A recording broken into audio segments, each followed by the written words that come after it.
Have you ever spent a lot of time preparing a detailed report, but then noticed that the main information was not easily seen by your manager or client? It can be difficult when your efforts do not get the attention they deserve because the key messages are not clear.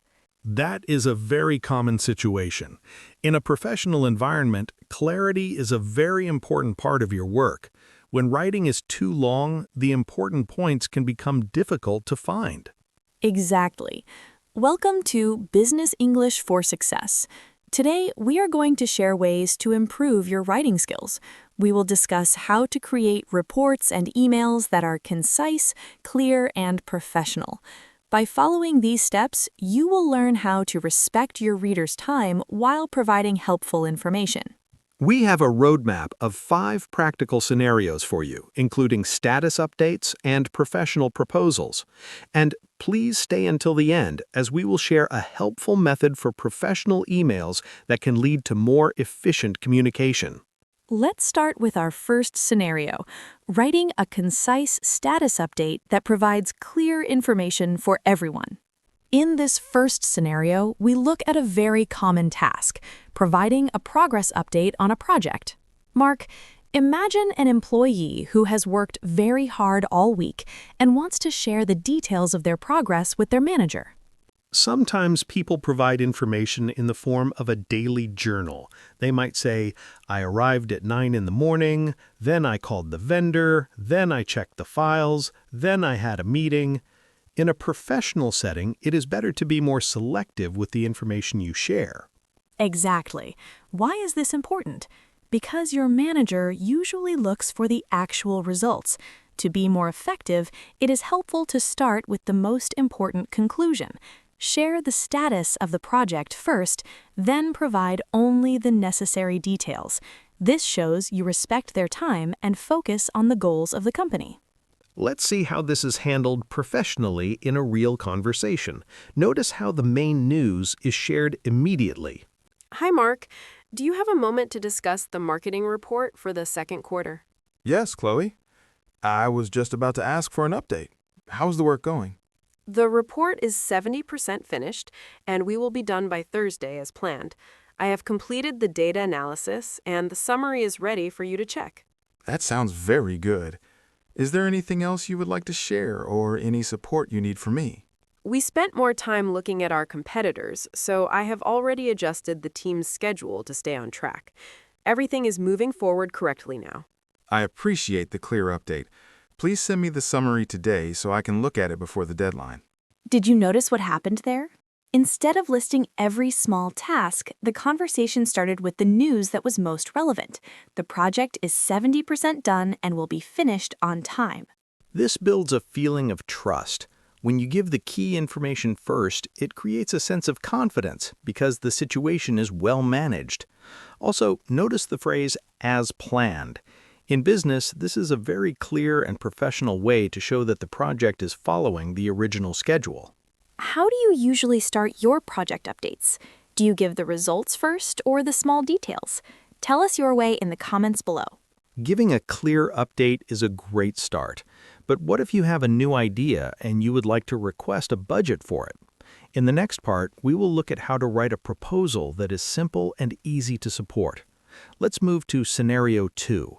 In this second scenario, we focus on sharing data and numbers. Mark, it is important to explain complex figures in a way that remains organized and easy for the reader to follow. A common approach that could be improved is just listing raw numbers and expecting the reader to find the meaning themselves. For example, writing, our sales were 500 units in January, 600 in February, and 400 in March. This provides data, but it does not provide context. That is true. Why is a different approach more effective? Because your manager looks for the meaning behind the numbers to help with decision-making. Instead of just listing digits, it is helpful to use descriptive words to show trends. For instance, you can describe a change as a temporary adjustment and then provide the reason. This helps your reader understand the situation with clarity. Let's listen to how a recent performance report is discussed. Notice the use of professional language to describe the data clearly. Mark, have you had a chance to look at the sales figures for the last 3 months? I have looked at the document, Chloe. I noticed that the numbers for March are different from February. Can you share more about that? Yes, we saw a steady increase in January and February. However, there was a slight adjustment in March during the seasonal holiday. I see. And what is the plan to support the figures for the next month?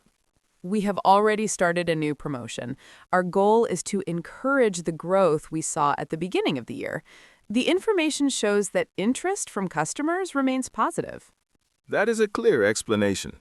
It is helpful to know the reason for the change in the numbers. Please continue to monitor the results. Did you notice the words used? Instead of using simple terms, the phrase slight adjustment was used. This sounds much more professional and objective. Exactly. Words like steady increase or encourage growth give the reader a clear picture of the trend. When you use these words, you show that you are analyzing the work carefully. It builds a high level of professional trust. When you report numbers, do you use words to explain the trends, or do you provide the numbers alone? Let us know your experience in the comments. Explaining the past is important, but what about the future? In our next part, we will look at how to create a proposal for a new project that is clear and professional. Let's move to scenario 3. In our third scenario, we talk about a very important task, proposing a new idea. Mark, many employees have great ideas, but they may need more support to explain the benefits clearly to their organization. A common approach that could be improved is focusing only on the features or the process. Sometimes people write, "I want to buy new software because it has many buttons and looks very modern." This may not show the full value. Exactly. Why is a different approach more effective? Because the company looks for positive results.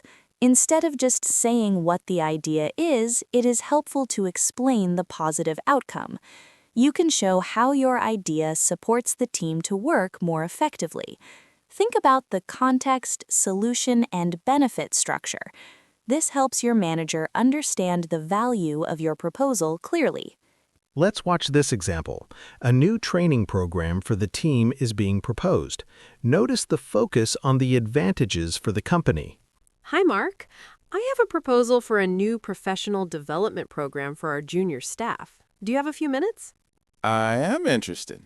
We always want to support our team. What exactly are you proposing? I suggest we start a monthly internal workshop. This will help our staff improve their communication skills and complete their tasks more effectively.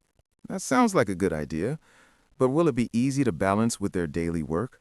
It will only take 2 hours a month. However, the long-term benefit is that the team will have more accuracy in their work, which supports everyone's productivity in the future. I like that perspective. Please prepare a short summary of the topics we will cover. If the plan is clear, we can consider starting next month. Thank you, Mark. I will send the outline to you by Friday. Did you notice the balance in the words used? The time concern was acknowledged, but the focus was immediately placed on the long-term benefit. Yes, using phrases like complete tasks more effectively and supports productivity is very professional. It shows you are thinking like a professional who wants the company to grow. This kind of communication supports your career development.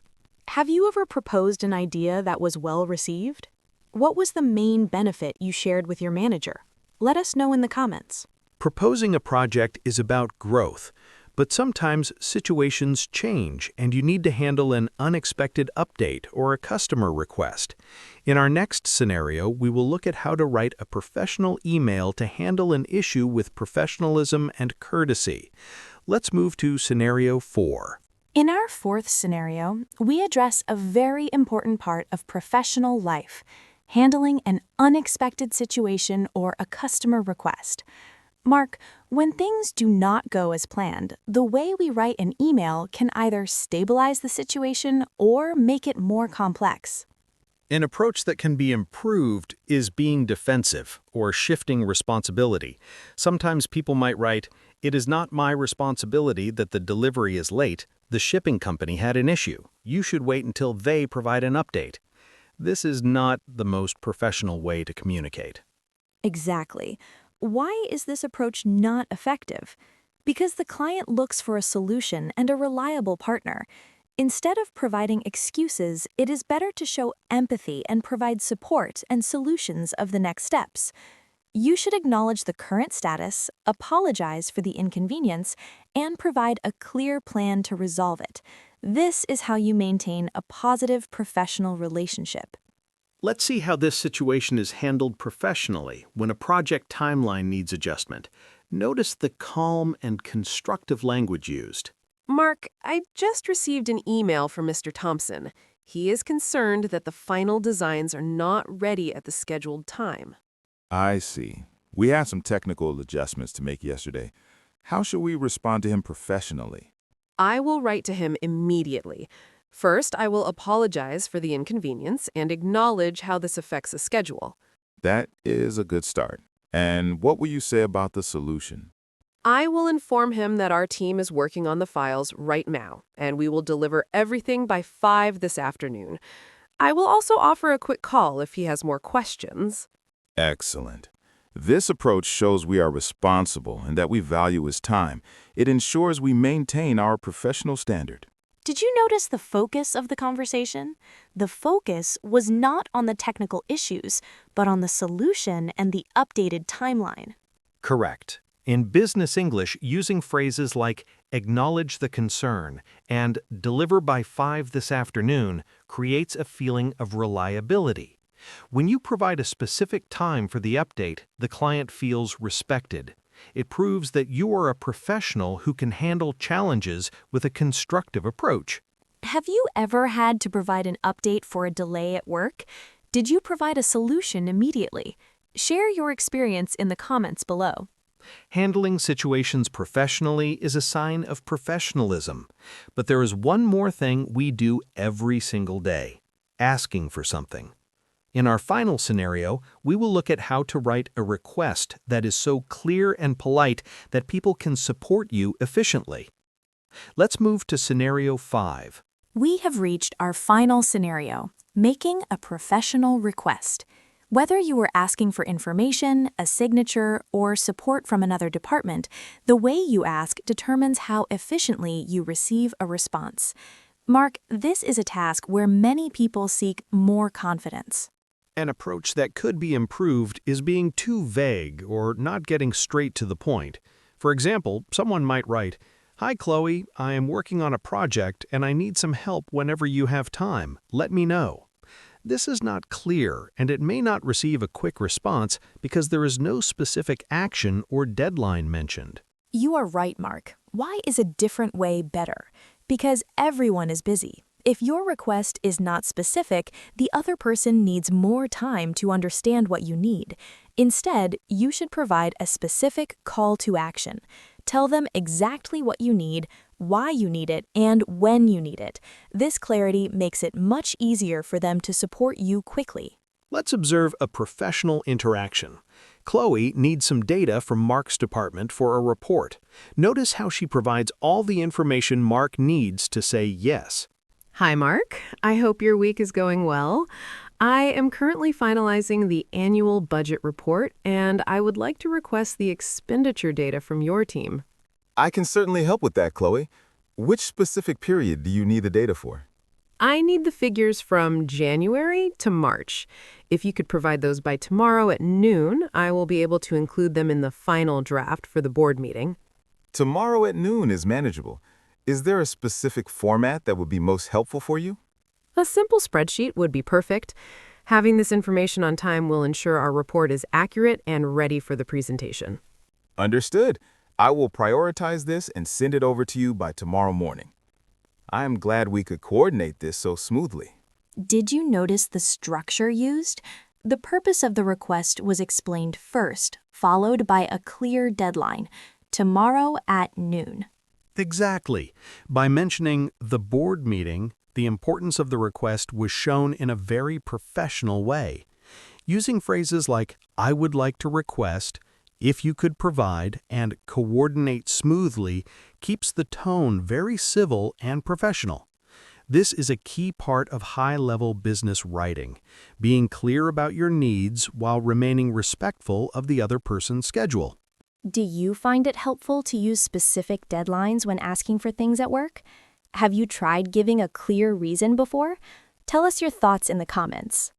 We have now covered 5 essential scenarios for professional writing, but learning is most effective through practice. Stay tuned because next is our shadowing step-by-step session where you can practice these professional phrases with us to improve your speaking and writing flow. Let's get ready to practice. We have analyzed the strategy. Now it is time to practice. Speaking clearly is just as important as writing clearly. Please listen to each sentence and repeat after me. Are you ready? Let's begin. The report is 70% complete, and we are on track to finish by Thursday. The report is 70% complete, and we are on track to finish by Thursday. Excellent. Let's try the next one. Focus on the word results. We saw a steady increase in January, and our goal is to encourage the growth. We saw a steady increase in January, and our goal is to encourage the growth. Very professional. Now for a request. If you could provide the expenditure data by tomorrow at noon, I would appreciate it. If you could provide the expenditure data by tomorrow at noon, I would appreciate it. Final sentence. Let's practice providing a clear solution. I apologize for the inconvenience, and I will deliver the files by 5 this afternoon. I apologize for the inconvenience, and I will deliver the files by 5 this afternoon. Fantastic work. Practicing these sentences daily will help you communicate with confidence. Mark, we covered a lot today. What is your favorite takeaway for our viewers to remember? I think the most important lesson is starting with the conclusion, whether it is a report or an email. Giving the key information first supports everyone's schedule and builds trust. I agree. I also liked our discussion on using objective words like steady increase instead of just listing numbers. It makes our analysis sound much more organized and professional. Exactly. When you focus on clarity and solutions, you show that you are ready for more career development. Thank you for spending your time with us today at Business English for Success. Writing professionally is a positive journey, and every small improvement you make today will support your professional growth in your workplace. If you found this video helpful, please subscribe to join our community of professional learners. We look forward to seeing you in our next session. Until then, keep practicing, stay professional, and have a productive week. Goodbye, everyone, and see you soon. Goodbye.